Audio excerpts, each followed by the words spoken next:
datang di Smartcast, Magi TV Podcast.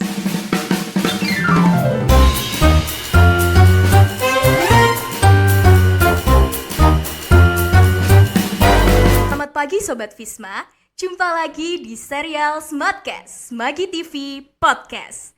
Perkenalkan, saya Naura Salsabila Kamila selaku pembawa acara dalam serial Smartcast kali ini.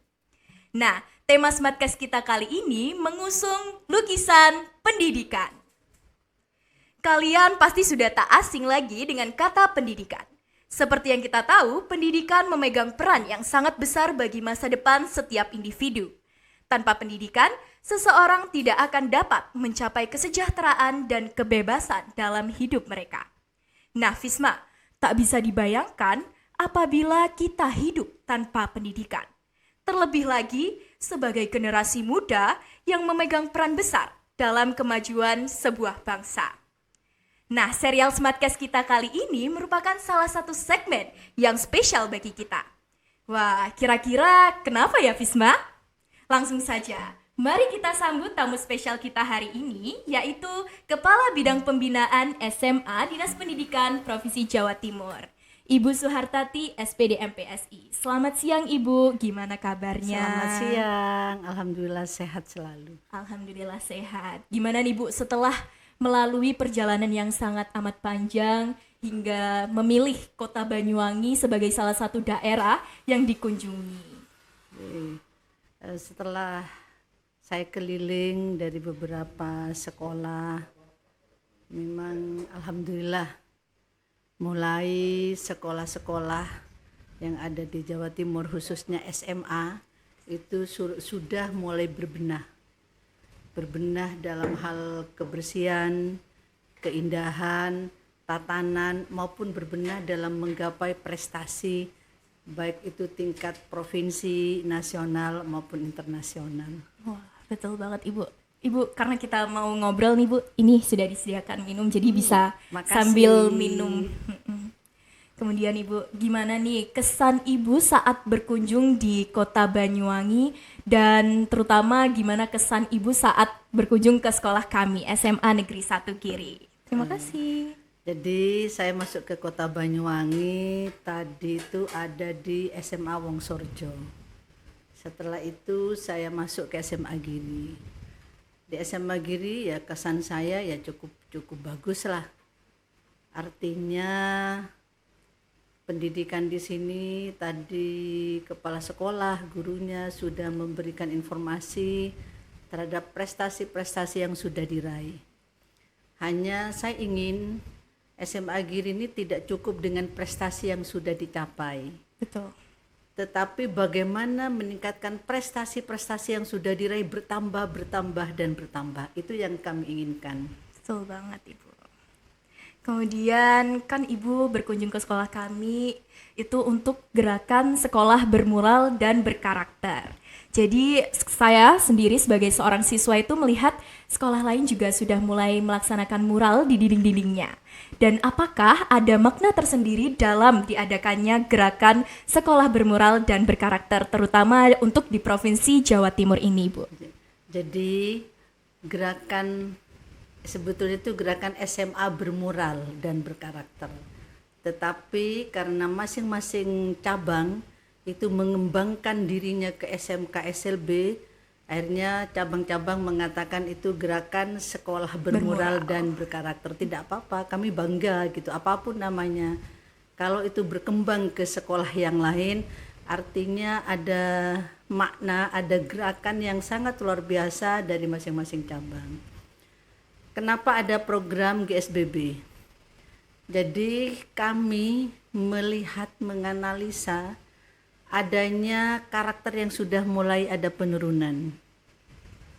Nah, karakter itu salah satu strategi yang harus ditanamkan, jadi bukan dikuatkan tapi ditanamkan. Betul. Adalah bagaimana awalnya kita memfasilitasi anak-anak kita yang memiliki bakat, minat dan potensi di seni lukis. Dan bagaimana juga memfasilitasi guru-guru kita, tidak hanya itu guru seni, tapi kadang guru BK, guru matematika atau guru mapel yang lain punya jiwa seni tetapi tidak tersalurkan. Nah, melalui anak-anak menyalurkan minat dan bakatnya lewat mural. Mural itu kan lukisan di bidang, di sebuah bidang. Tapi tidak hanya berupa lukisan, namun ada pesan moral atau ada motivasi, ada quotes atau ada kalimat ajakan kepada anak-anak, kepada siapapun yang membaca, sehingga bisa merubah mindset pola berpikir, bisa merubah karakter yang dia miliki, artinya dari tidak baik menjadi baik, dari kurang bagus menjadi bagus, dengan adanya moral-moral yang sudah ada di sekolah. Selain itu juga bagaimana GSBB ini untuk mendukung sekolah ramah anak, sekolah sehat, gerakan sekolah menyenangkan. Maka Betul kami untuk mendukung program pusat, maka Jawa Timur sesuai arahan dari Kepala Dinas, bagaimana sekolah itu menjadi bersih. Kata beliau, jangan berbicara pendidikan jika sekolahnya belum tertata indah, belum bersih, belum nyaman. Karena kata beliau, sekolah itu merupakan rumah kedua. Kalau di sekolah sudah nyaman, enjoy, amazing, anak senang, yakin hal-hal yang tidak kita inginkan bersama akan terminimalisir karena anak sudah merasa senang di dalam kelas. Betul. Anak-anak merasa senang di sekolah sehingga mau pulang rasanya enggak mau pulang lah, aku lebih enak, lebih nyaman di sekolah karena sekolahnya indah, nyaman, menyenangkan. Minimal hal-hal misalnya nih, biasanya anak tawuran, anak senang berkelompok dengan kelompok-kelompok yang kurang baik, dia sudah senang di sekolah. Otomatis GSBB ini membantu juga mencegah terjadinya kekerasan, bullying atau hal-hal lain yang tidak kita inginkan bersama. Itu sebetulnya makna yang paling dalam. Dan yang selanjutnya, bagaimana sekolah ini menjadi contoh untuk masyarakat.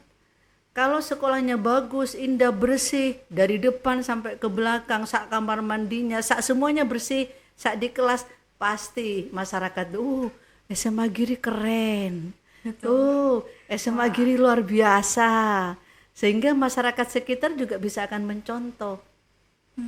Betul banget Ibu. Jadi memang GSBB ini tuh, gerakan bermoral ini tuh juga memberikan banyak sekali dampak positif juga. Iya. Dan nanti kalau sekolahnya nyaman, pasti proses pembelajarannya juga akan berhasil dengan baik.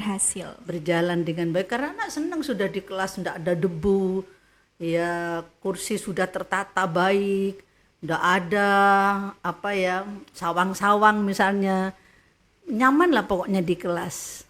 Itu yang kami harapkan sehingga GSBB juga ini membantu berjalannya proses pembelajaran di dalam kelas. Jadi GSBB ini tuh juga berhubungan dengan pendidikan. Semuanya. Ngomong-ngomong soal pendidikan Ibu, menurut Ibu hal apa saja yang perlu dibenahi dan dikembangkan untuk kemajuan pendidikan di Indonesia? Ya salah satunya dengan GSBB ini, apakah ada lagi gitu Ibu? Jadi strategi untuk meningkatkan kualitas pendidikan di Indonesia pada umumnya khususnya di Provinsi Jawa Timur itu banyak hal yang harus kita lakukan, tidak hanya GSBB saja. Tetapi penguatan-penguatan yang lain, misalnya nih, anak-anak kita dilatih untuk selalu percaya diri dengan mengikuti berbagai macam event-event lomba. Baik itu tingkat kabupaten, tingkat provinsi, nasional maupun internasional. Kenapa kok anak-anak dimotivasi untuk selalu ikut event-event tersebut? Kalau anak sudah sering mengikuti lomba-lomba, maka yakin rasa percaya diri sudah muncul. Lalu yang kedua, untuk mengembangkan wawasan berpikir, kreativitas, inovatif itu pasti sudah ada. Lalu yang ketiga, dengan selalu mengikuti lomba-lomba di ajang-ajang nasional maupun internasional, pasti anak-anak sudah punya golden ticket untuk masuk ke perguruan tinggi. Betul sekali, golden ticket ya Bu. Iya. Betul banget. Terus selanjutnya, apa keresahan atau tantangan utama yang Ibu alami selama menjabat sebagai Kepala Bidang Pembinaan SMA Dinas Pendidikan Provinsi Jawa Timur? Kalau tantangan, setiap pekerjaan pasti banyak tantangan ya. Iya betul banget Ibu. Nah kalau di SMA saya secara pribadi merasa tertantang pertama adalah bagaimana penanaman karakter kepada peserta didik, itu yang paling utama. Lalu yang kedua, tantangan kedua, bagaimana bisa merajut mimpi, meraih berbagai macam prestasi. Prestasi nasional, internasional. Kami ingin Jawa Timur prestasinya tuh go nasional dan go internasional. Ini tantangan berat kepada kami, bagaimana untuk saling asa-asi dan asuh, saling kolaborasi, saling ada integritas yang bagus, ada keinginan yang kuat dari masing-masing kepala sekolah, dari anak-anakku, dari semua guru-guru untuk meraih prestasi. Ini tantangan memang. Jadi penanaman karakter, terus untuk meraih prestasi, ini menjadi tantangan kami. Betul banget Ibu. Kemudian sebelum kita akhiri acara Smartcast ini, apa harapan Ibu untuk kemajuan pendidikan di Jawa Timur, terutama khususnya di sekolah kami, yaitu di SMA Negeri 1 Giri? Nah, harapan kami dari bidang PPSMA, kami berharap betul kepada kepala sekolah utamanya, bagaimana menjadi leader yang bisa tergerak, bergerak dan menggerakkan. Tergerak dari dalam dirinya, ada keinginan kuat untuk membawa sekolah ini berprestasi, membawa sekolah ini berkarakter, membawa sekolah ini agar anak-anaknya semua sukses, baik itu ke perguruan tinggi ataupun ke jenjang-jenjang yang lain. Bagaimana juga bergerak, setelah tergerak dari dalam dirinya, maka bergerak bagaimana kepala sekolah ada sebuah aksi nyata di situ dari keinginan yang kuat tadi. Setelah itu menggerakkan, maksudnya menggerakkan semua lini, baik itu siswanya, baik itu gurunya, baik itu tenaga kependidikannya, semua digerakkan oleh seorang kepala sekolah. Yang kedua, harapan saya kepada guru-guru, anak berprestasi pasti ada campur tangan dari guru. Tidak bisa anak langsung berprestasi dengan dirinya. Pasti ada campur tangan guru melalui proses pembelajaran atau PBM. Nah, guru di dalam melaksanakan PBM, harapan kami bagaimana guru sudah belajar lebih awal sebelum mengajar. Makanya kalau ada di kurikulum Merdeka itu ada kalimat jangan mengajar kalau tidak belajar lebih dulu gurunya. Artinya guru itu harus penuh persiapan untuk mentransfer knowledge kepada peserta didik. Maka guru harus benar-benar sudah mempersiapkan, harus totalitas sehingga proses pembelajaran itu bisa terlaksana dengan baik. Nah, kalau gurunya sudah mengajar dengan baik, harapan kami bagaimana juga gurunya tergerak, bergerak dan menggerakkan juga. Karena guru adalah lini paling bawah untuk mentransfer knowledge kepada peserta didik. Bagaimana memotivasi peserta didik sehingga dia memiliki antusias untuk dia selalu mengikuti lomba-lomba, selalu mengadakan analisa, kajian atau penelitian, maka seorang gurulah yang harus menggerakkan. Nah, harapan kami kepada peserta didik, bagaimana peserta didik ini benar-benar menjadi anak yang berkarakter, anak-anak yang beriman dan takwa kepada Allah yang Maha Kuasa, dan juga bagaimana peserta didik memiliki mimpi-mimpi yang indah, memiliki mimpi-mimpi yang tinggi, sehingga bisa merajut prestasi, merajut sebuah kesuksesan, merajut sehingga cita-citanya nanti sukses. Mau jadi apa sih? Harus punya mimpi. Kalau anak-anak tidak punya mimpi itu seperti orang mati, tidak punya mimpi. Maka harus punya mimpi. Katanya Bung Karno, raihlah bintang di atas sebanyak mungkin. Andai engkau jatuh, engkau akan jatuh di antara bintang-bintang. Wah, betul. Nah, karena saya pengagum Bung Karno, oleh karena itu untuk anak-anakku, ayo bersama-sama, kalian pasti bisa, yakini pasti bisa untuk menjadi anak yang baik, anak yang soleh atau soleha, anak yang berbakti kepada orang tuanya, dan anak yang berprestasi baik akademik maupun non akademik. Insya Allah kamu akan sukses yang akan menjadi cita-citanya. Jangan lupa minta doa kepada kedua orang tuanya. Amin. Oke. Baik Ibu, jadi memang harus ada koordinasi juga antara guru dan murid, kemudian murid juga harus bisa berkoordinasi dengan baik dan memang menjalankan mimpinya dengan baik agar kita juga bisa dapat menjadi generasi bangsa yang positif nantinya. Baik Sobat Visma, tak terasa kita setelah sampai di penghujung acara, setelah berbincang-bincang santai bersama Ibu Suhartati. Terima kasih Ibu sudah meluangkan waktunya untuk berbincang santai di serial Smartcast kita. Semoga dari pembahasan yang sudah Bu Tati berikan tadi dapat memberikan manfaat dan inspirasi bagi kita semua. Nah Sobat Visma, hanya pendidikan yang dapat menyelamatkan masa depan. Jika tanpa pendidikan, Indonesia tak akan bisa bertahan. Jadi kita sebagai generasi muda harus dapat memaksimalkan pendidikan untuk kemajuan bangsa. Sekian dari saya, Naura Salsabila Kamila. Terima kasih dan sampai jumpa di Smartcast selanjutnya.